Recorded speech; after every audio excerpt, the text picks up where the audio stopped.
I appreciate my body so much more.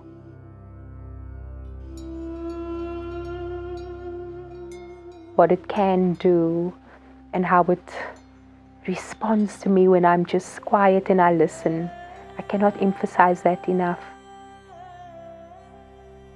You know, that factor of just being quiet, because really that's one of the biggest benefits for me of fasting, is stepping out of the norm and just taking your body out of a comfort zone in the softest, most delicate way possible. My name is Tracy Fortune. I'm 40 years old and I'm currently living in Cape Town, South Africa. In December or October 2020, I was diagnosed with stage 4 cancer. It's a rare type of cancer called sarcoma, which is a soft tissue type of cancer that forms in the muscle. Unfortunately, at the time when I discovered the diagnosis, it had spread to stage 4 already. I then carried on doing some surgery because since doing the chemotherapy, the surgery was required because the tumor actually had gotten a little bit bigger than it was before I started the chemotherapy.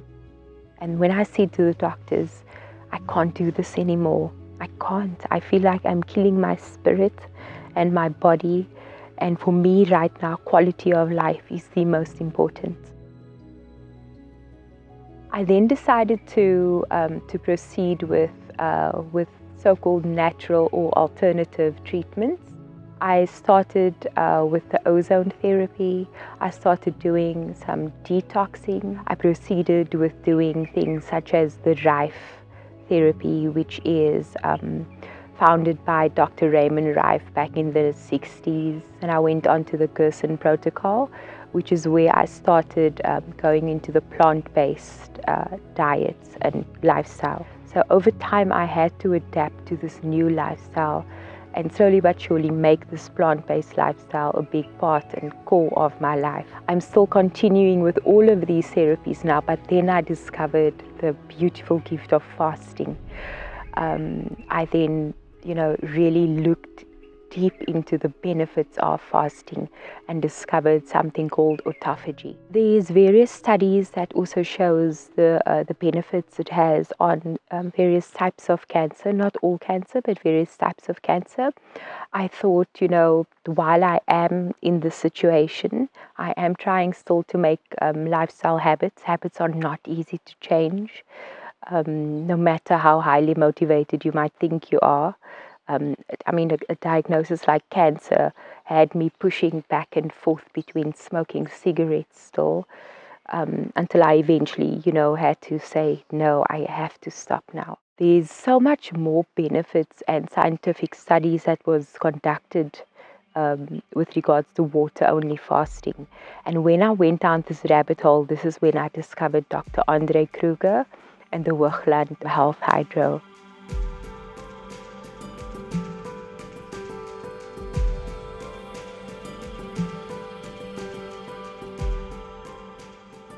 I was very surprised to have discovered a South African doctor that was so invested in water fasting and had experienced so much benefits with his own patients and have even conducted his own studies. When I got here, I thought, the 40 days is still my goal. After having looked at my vitals, Dr. Andre really guided me. He guided me well to say, you can make this decision, but eventually it's your body that's going to decide. And every day we're going to just listen to your body. So my body and I had a conversation with each other and we said, okay, if we can't do 40, we're going to do 30. And something really amazing happened within the first 7 or 8 days. Where I realized this challenge of 30 days or 40 days, that was my ego. It was my ego trying to achieve a goal. And when you're doing something like fasting, it is such a deeply spiritual experience. And when I say spiritual, I mean It requires a quieting of the mind. It requires a quieting of all the outside noises, which means you only have that inside voice that you're listening to. And that inside voice is not about achieving goals, and it's not about competition. It's about appreciation. It's about being really grateful. It's about loving the moment that you are in. It's about being present in the present moment. And in that present moment, I've learned to really just listen to what Dr. Andre calls the biofeedback of my body. And every day it communicates a different message. As it turns out, I exceeded day 10, I exceeded day 15. When I got to day 18, my body just started purging. So I started feeling very nauseous, and I then sat down again quietly and I said, well, where now? What do we do now? And the response I got after consulting with Dr. Andre, I decided to stop and refeed for a couple of days. So I'm on about the 25th day now. I've been refeeding for about 6 or 7 days, and I'll see how I feel in the next couple of days. I might decide to continue with the fasting, but right now my body requires this softness.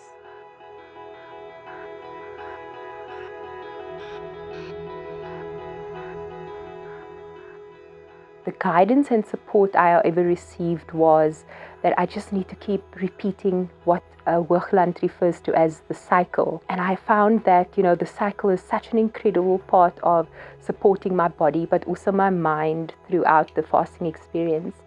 And this cycle contains of a few phases or steps, where you first start with doing some kind of physical exercise for at least 30 minutes, just to get your muscles and your blood moving.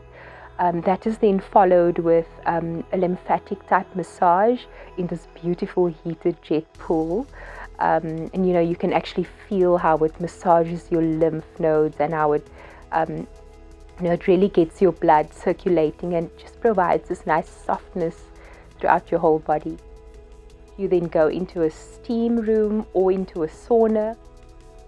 Following that heated session, you then get into a cold plunge pool.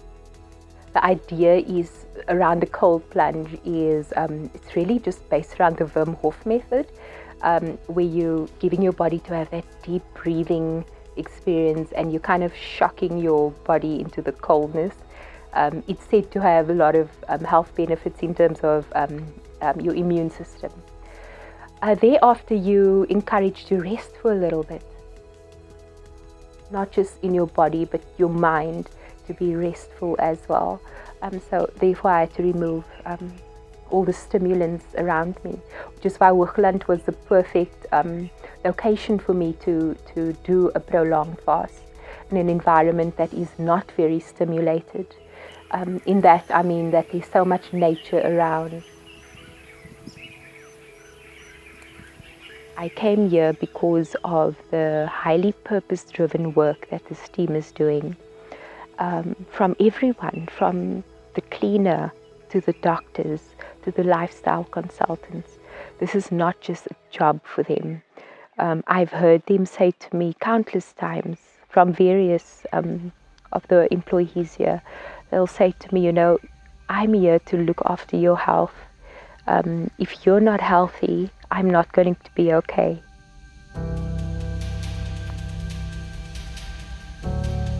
Going through a diagnosis is an exceptionally traumatic experience. The amount of trauma you go through, it's like your whole world gets shaken upside down. You don't even feel like you can wake up in the morning. You just get diagnosed, everyone is there. It's like at a funeral. Everyone is there to bring the cookies and the melktertjies and the everything. But the minute the funeral is over, people carry on with their own lives and they disappear. It was like I had to go through this rebirthing. I had to let go. I had to let go of all of it, of all of these people that I thought were my support. And once I was able to do that, this brand new beautiful humans just came into my life and just made me feel so held and so safe and so supported. And once I accepted that level of love, the door just flooded open. Then I started meeting doctors and physicians and discovering so many places that have so much love and compassion to share for people like me, such as Hoogland.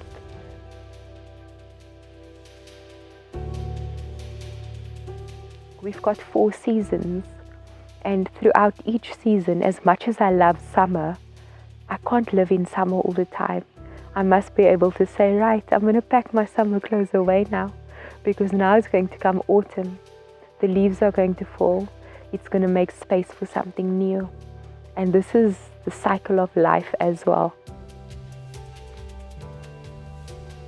Yeah, it just becomes easier when we just flow with it instead of resisting and wanting to hold on to what feels comfortable. I still have a vision of living until I'm 80, 85, and I pray and I hope that happens.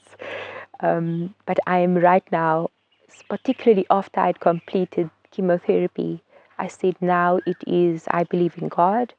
It is now completely in God's hands, whatever happens from here. It's been almost 3 years later and it's working quite well so far. Yeah.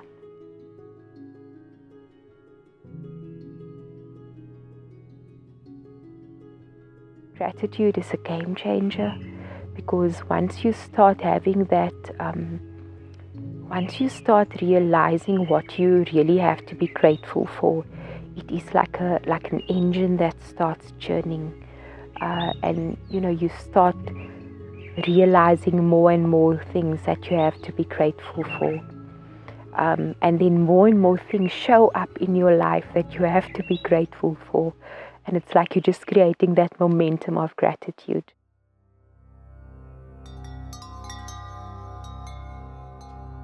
When they had discovered the cancer, it had spread to my lungs. So when they did the chemotherapy, it was really kind of scratching on my lungs. I could feel it, and I was struggling to breathe at the time. So in that time, it was difficult for me to breathe. I was on oxygen quite a lot. But again, I feel like that was a blessing, because I've learned to appreciate my breath so much more. Like again, just being able to take a deep breath. You know how many people can't do that? Fasting has changed me significantly. In that I don't see things the same way. I've learned to really just step back and be quieter. And now going back into the real world after all this time I've spent here, the anxiety comes with the fact that it's going to be so much louder than what this world is. But again, the biggest lesson I've learned was kindness to my body. So I'm going to take it one day at a time and step into it with so much grace and softness and kindness.